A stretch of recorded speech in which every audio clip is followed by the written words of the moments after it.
আজকে যে ছেলেটা আমরা দফন করছি আব্দুল মতিদ লস্কর গত বুধবার আনুমানিক দুইটার সময় তার শ্বশুর বাড়িতে গেছিলাম। শ্বশুর বাড়িতে থাকি সন্ধ্যা পর্যন্ত অপেক্ষা করার পরে আমরা পূজা আরম্ভ করছি। এরপরে প্রশাসনের লগে আমরা প্রশাসনের সঙ্গে যোগাযোগ করিয়া প্রশাসনে আমরা সাহায্য করছেন। পুলিশের সহায়তায় আমরা ছেলেটারে গোয়ালিফার থাকি রাত 2:30টার সময় উদ্ধার করার পরে মেডিকেল লইয়া গেছি। মেডিকেল লইয়া যাওয়ার পরে 5 দিন পর্যন্ত আইসিইউতে রাখা আসলো।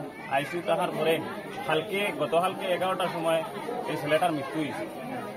আমরা প্রশাসনের দৃষ্টি আকর্ষণ কর্ম বা প্রশাসনের আগেও আমরা সাহায্য সহায়তা করছেন। প্রতি সপ্তাহ এটা একটা তদন্ত বড় ধরনের একটা তদন্ত করাও এটা একটা বড় ধরনের মার্ডার করা হয়েছে। ইলা আমরা ছোট থাকি আমি নিজে ব্যক্তিগত ছোট থেকে বড় হয়েছি। ইলা কোনো ঘটনা হয়েছে না যে এত বড় একটা ঘটনা হয়েছে যে ছেলেটারে নৃশংসভাবে মারিয়া ফেলানি। এটা উপযুক্ত তদন্ত সরকারের কাছে আমরা দাবি। আর আমরা গ্রামবাসী আর একটা দাবি, ছোট একটা 2টা বাচ্চা আছে, একটা মেয়ে আছে। মেয়েটার মাথার ছায়া গেছে, বাচ্চাটারও ছায়া গেছে, বাচ্চা 2টা আছে ছায়া গেছে, একটা মার কুল খালি হয়েছে। আর জানি এলা কোনোদিন হয় না। এটা একটা বড় তদন্ত করিয়া উপযুক্ত শাস্তি দেওয়া যারা আসামি আছে।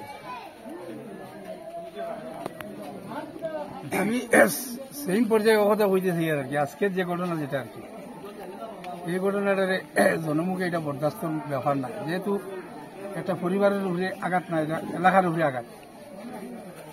প্রশাসনিকভাবে এটারে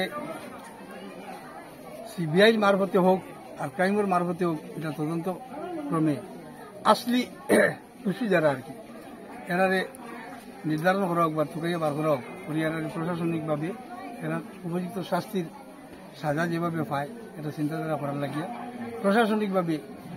প্রশাসনের উপরে আমি আশা অনুরোধ রাখিয়া আমি গুরুত্ব দিয়া কথা হইয়া রাখি যে ঊর্ধ্বতম কর্তৃপক্ষের লোকের সহযোগিতা করিয়া প্রশিক্ষণ ভারপ্রাপ্ত ইনচার্জে ওসি স্যারের কাছে আমি রিকোয়েস্ট করি যে আজকে এটা হয়েছে, পরবর্তীতে আরো এই ধরনের হইতে পারে।